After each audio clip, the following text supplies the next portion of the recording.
આ દુનિયાની વ્યવસ્થા, દુનિયામાં વસતા માણસોના અધિકારોની વ્યવસ્થા, દેશની સરહદો પરની વ્યવસ્થા, સરકારની વ્યવસ્થા, ચલણી નાણું છે એની વ્યવસ્થા, શેર માર્કેટની વ્યવસ્થા, બધી જ વ્યવસ્થાઓ ટૂંકમાં આખી દુનિયાની દરેક સિસ્ટમ માત્ર એક આધાર પર ટકી રહી છે કે એક સાથે વિશાળ સમુદાય એના પર ભરોસો કરે છે.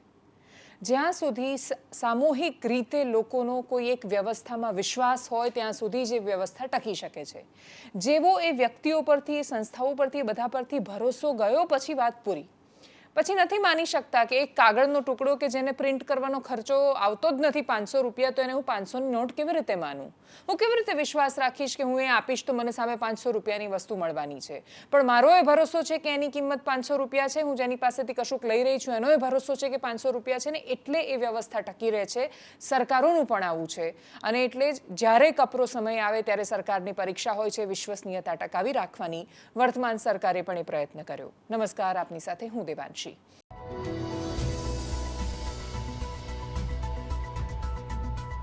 તમે આખી દુનિયાને ઉપદેશો આપો, સલાહો આપો કે સોનું ન ખરીદતા ને ક્રૂડનો ખર્ચો ન કરતા ને વિદેશી પ્રવાસો છે એ અટકાવજો, અને પછી જ્યારે પોતાની જાતે એનું પાલન કરવાની વાત આવે ત્યારે એમાં તમે દૂર દૂર સુધી અને કોઈ લાગે વળગે નહીં એ પ્રકારની સ્થિતિનું નિર્માણ થાય ત્યારે શું થાય? તો કે દેશ ટીકા કરે. પ્રધાનમંત્રી નરેન્દ્ર મોદીએ જ્યારે હૈદરાબાદમાં એ સ્ટેટમેન્ટ આપ્યું અને પછી વડોદરામાં આપ્યું, અને આ બંને જ્યારે ઘટનાક્રમો થયા ત્યારે એની સાથે એમણે પોતે રોડ શો કર્યા. એ સિવાય અનેક માણસો એવા દેખાય કે જે એટલી બધી ગાડીઓનો કોન્વોય લઈને, કાફલો લઈને ફરતા હોય.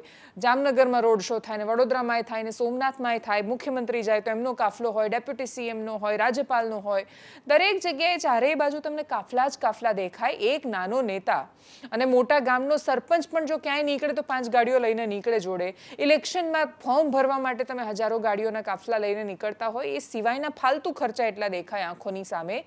ત્યારે એ પ્રશ્ન થાય કે તમે આખી દુનિયાને કહી રહ્યા છો પોતે માનશો, પણ એ જ્યારે નેતાઓ જાતે માનવાની શરૂઆત કરે અને જાતે મારાથી શરૂઆત કરું છું હું અને હવે તમે પણ કરવાનો પ્રયત્ન કરો એ દિશામાં એ વાત કહેવાય ત્યારે એનાથી ફરક ચોક્કસ પડે છે. અને એટલે જ એ પૂરી સંભાવના છે કે દેશમાં ઈંધણના વપરાશમાં પણ ફરક પડશે. આ દેશમાં સોનું ખરીદવાની વૃત્તિ પર પણ ફરક પડશે, અને ફરક કોઈ ઈચ્છે કે ન ઈચ્છે પાડવો એટલે પડશે, કેમ કે હવે સરકારે એના પર ડ્યુટી પણ વધારી દીધી છે. જૂની સરકારે આની પહેલા જ્યારે ડ્યુટી વધારી હતી સરકારે, જે તે સમયે આ જ પ્રકારની સ્થિતિ પી ચિદમ્બરમ આવે એમણે અપીલ કરી ફોરેક્સની સ્થિતિ ખરાબ છે, સોનું ન ખરીદતા. બહુ વિશેષ ફરક પડ્યો નહીં, ડ્યુટી વધારવી પડી, ટેક્સ વધારવો પડ્યો. દાણચોરી શરૂ થઈ ગઈ. આ વખતે દાણચોરી શરૂ ન થાય એવી અપેક્ષા રાખીએ છીએ. પોઝિટિવ સ્ટેપ કયા કયા લીધા સરકારે? ગઈકાલે રાત્રે જ સમાચાર સુરતથી આવ્યા. કેન્દ્રીય મંત્રી સી.આર. પાટીલે જાહેરાત કરી કે ભાઈ એ કોન્વોય લઈને નહીં જાય, પોતાની ગાડીમાં જશે. અને પછી થયું કે કેટલી શુભ શરૂઆત થતી દેખાય છે. એની 5 જ મિનિટમાં સમાચાર આવ્યા કે ડેપ્યુટી સીએમ હર્ષ સંઘવીએ પણ જાહેરાત કરી છે કે યુએસ જવાના હતા એક કાર્યક્રમને લઈને એમણે પોતાનો અમેરિકાનો પ્રવાસ રદ કરી દીધો છે. રાજ્યપાલે તો પ્રતિક્રિયા આપીને એમણે કહ્યું કે કોન્વોયને બાકી બધું જવા દો, હું પબ્લિક ટ્રાન્સપોર્ટનો ઉપયોગ કરીશ. ગુજરાતના રાજ્યપાલ આચાર્ય દેવવ્રત સામાન્ય જીવનના જે આદર્શો પૂરા પાડી રહ્યા છે, ગામડે ગામડે જઈ રહ્યા છે, સરકારી શાળામાં રોકાઈ રહ્યા છે, ગ્રામીણ જીવન અને એ પરંપરાઓનું ઉત્થાન કરવાનો, ફરી એકવાર એને પુનર્જીવિત કરવાનો જે પ્રયત્ન કરી રહ્યા છે એ અદ્ભુત છે. અને એની વચ્ચે કોન્વોયમાંથી 2 ગાડી ઓછી નહીં, હું પબ્લિક ટ્રાન્સપોર્ટનો ઉપયોગ કરીશ ત્યાં સુધીની એમણે જાહેરાત કરી દીધી. મુખ્યમંત્રી તો સીધા જ એક્ઝિક્યુટ કરતા, જાહેરાતની અમલીકરણ કરતા જ દેખાયા.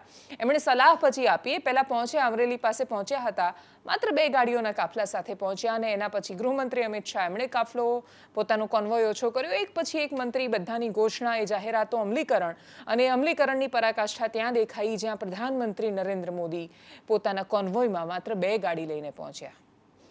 કોઈ પણ દેશના પ્રધાનમંત્રી માટે સુરક્ષા અતિશય મહત્વની છે. આ કોન્વોય, આ કાફલો એ માત્ર પ્રધાનમંત્રીનો જે કાફલો હોય છે માત્ર રોલો પાડવા કે વટ પાડવા નથી હોતો. એ પ્રધાનમંત્રી છે દેશના. એમની સુરક્ષા એ દેશની સુરક્ષા છે. અને એટલે જે બહુ જ મહત્વનું છે. એસપીજીના બ્લુ બુકના નિયમો જો કે બધા ફોલો થશે એ પ્રકારનું આશ્વાસન અપાયું છે કે સુરક્ષાની પૂરી ખાતરી, અને એના પછી પણ જે વધારાની ગાડીઓ છે એનો કાફલો ઘટાડી દેવામાં આવ્યો છે, સાવ ઓછો કરી દેવામાં આવ્યો છે. અને એટલે જ્યારે આ બધા જ ઘટનાક્રમો એક સાથે દેખાયા ત્યારે એણે એક રીતે સુખદ વાતાવરણ સર્જ્યું.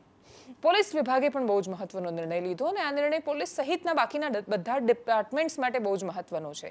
આજના સમયમાં જ્યારે દુનિયા ખરેખર ચંદ્ર પર પહોંચી ગઈ છે, ચાંદ પર પહોંચવાની વાતો નથી, આપણે ચંદ્ર પર પહોંચી રહ્યા છીએ, મંગળ પર જીવનની તલાશમાં છીએ, ત્યારે આપણે ત્યાં એક કર્મચારી ગુજરાતના એક ખૂણાથી બીજા ખૂણામાં અમદાવાદ સુધી ઘણીવાર મિટિંગ કરવા માટે આવે અને મિટિંગમાં છેલ્લે અંતે નિષ્કર્ષ તો ઘણીવાર કશું નીકળે નહીં. આવ્યા, ભેગા થયા, સરસ મજાની ઓફિશિયલ ગોસિપ કરી અને પછી નીકળ્યા. એના માટે એક કર્મચારી એક ખૂણાથી બીજા ખૂણાએ આવે ત્યારે ઈંધણનો વ્યય, માનવ કલાકોનો વ્યય, ઉર્જાનો વ્યય, શક્તિનો વ્યય બધો જ વેડફાટ. એ વેડફાટ રોકવાનો પણ નિર્ણય લેવાયો અને આ પ્રકારની જાહેરાત અનેક જગ્યાએ અનેક અધિકારીઓ કરતા દેખાયા. મહીસાગર જિલ્લાના એસપી સફીન હસન, એમણે પણ આ વિષય પર જાહેરાત કરી અને પ્રતિક્રિયા આપી. આ બધા જ એટલા હકારાત્મક નિર્ણયો છે, હકારાત્મક નિવેદનો છે, આ સ્ટેપ છે કે જેમાં સરકાર ફરી એકવાર એ પ્રસ્થાપિત કરી રહી છે કે એમની પાસે ફીડબેક સિસ્ટમ ખુલ્લી છે. જો તમે ફીડબેક આપી રહ્યા છો, જો તમે ટીકા કરી રહ્યા છો, જો તમે એમને પ્રશ્ન કરી રહ્યા છો, તો એ સાંભળે છે, એની અસર થાય છે અને તરત આ બદલાય છે. જ્યાં સુધી ભારતીય જનતા પાર્ટી પાસે કે પછી સરકાર પાસે આ ફીડબેક સિસ્ટમ ખુલ્લી રહેશે, એ ટીકા સાંભળવા માટે ઓપન હશે, ત્યાં સુધી બહુ વિશેષ પ્રશ્નો નથી આવવાના, ખાસ તો વિશ્વસનીયતાના પ્રશ્નો નથી આવવાના. કેમ કે કોઈ પણ સરકાર માટે ભરોસો ત્યારે જ ટકેલો રહે છે જ્યારે તમે એમને કશું કહો અને પછી એ સાંભળે અને એનામાં એ પરિવર્તન આવે, એ ફરક આવે. અને એટલે જ 2 દિવસ માટે માત્ર કરાયેલી વાતો અને 3જા દિવસથી સરકારે સ્વયં જાતે શરૂ કરેલું અનુશાસનનું એ કામ, એનાથી સ્વાભાવિક રીતે જ આખા દેશમાં સંદેશ જવાનો છે. સામાન્ય માણસો પણ બિનજરૂરી ઉપયોગ ટાળે, એ બહુ જ મહત્વનું છે. સાવ તમે ગાડીનો વપરાશ બંધ કરી દેશો એ શક્ય નથી. સામાન્ય માણસો કોન્વોયમાં આગળ પાછળ 2 ગાડીઓ લઈને જતા નથી કે એમણે 2 એક્સ્ટ્રા ગાડીનો ખર્ચો રોકવાનો છે. પણ જો તમે એક કામ માટે ગયા ને આવ્યા અને પછી બીજા કામ માટે ત્યાંથી આગળ ગયા, તો એની જગ્યાએ યાદ કરી લિસ્ટ બનાવીને એક સાથે પણ કામો પૂરા કરી શકો. બહુ જ નાની નાની વાતોમાં પણ જો ઈંધણની બચત આપણે શરૂ કરીએ તો પણ બહુ જ મોટા ફરક આવી શકે એમ છે. શિક્ષકો બહુ સરસ કરતા હોય છે, એમનો ઉદ્દેશ્ય પૈસા બચાવવાનો હોય છે, પણ એનાથી થાય દેશની સેવા છે કે કોઈ એક શિક્ષક એમાંય મોટે ભાગે સીએનજી વાળી ગાડી લાવે, એ સીએનજી ગાડીમાં આજુબાજુના 4 લોકો છે એ પણ જોડાય, એ બધા જ પાછા એનો જે ખર્ચો થાય સીએનજીનો એ ડિવાઈડ કરે અને પછી એ એક શાળામાંથી પોતાના ઘરેથી બીજી શાળામાં જાય, રસ્તામાં જેટલા શિક્ષકો આવતા હોય એને એક ગાડીમાં બેસાડતા જાય. બહુ બધા લોકો એવું કહે કે ભાઈ તમે શિક્ષક બને આટલું કમાવો છો ને તોય કંજુસાઈ કેમ કરો છો, પણ એમની એ કરકસર દેશને પણ બહુ કામે લાગવાની છે. આ સ્થિતિમાં જે પ્રતિક્રિયાઓ આવી છે આજે દિવસભર, કરીએ એના પર નજર. प्रधानमंत्री जी की इस अपील को शिरोधार्य करते हुए मैंने यह निर्णय लिया है कि जब तक पेट्रोलियम की स्थिति सामान्य नहीं हो जाती, मैं राज्य के भीतर किसी भी आयोजन के लिए हेलीकॉप्टर या हवाई यात्रा का उपयोग नहीं करूँगा. इसके स्थान पर मैं ट्रेन, राज्य परिवहन बसों और सार्वजनिक साधनों का ही उपयोग करूंगा. इतना ही नहीं, राज्यपाल के रूप में प्राप्त Z+ सुरक्षा के काफिले को दरकिनार करते हुए मैंने निर्णय लिया है कि अब मेरे काफिले में न्यूनतम गाड़ियां ही रहेंगी. राष्ट्र निर्माण के इस महान यज्ञ में मैंने प्रशासन और शिक्षा जगत को भी साथ जोड़ने का प्रयास किया है. मैं सभी राज्य विश्वविद्यालयों के कुलपतियों को निर्देश दिए हैं कि वह अपने विश्वविद्यालयों में सप्ताह में कम से कम 1 दिन कंबशन इंजन मुक्त दिवस मनाएं.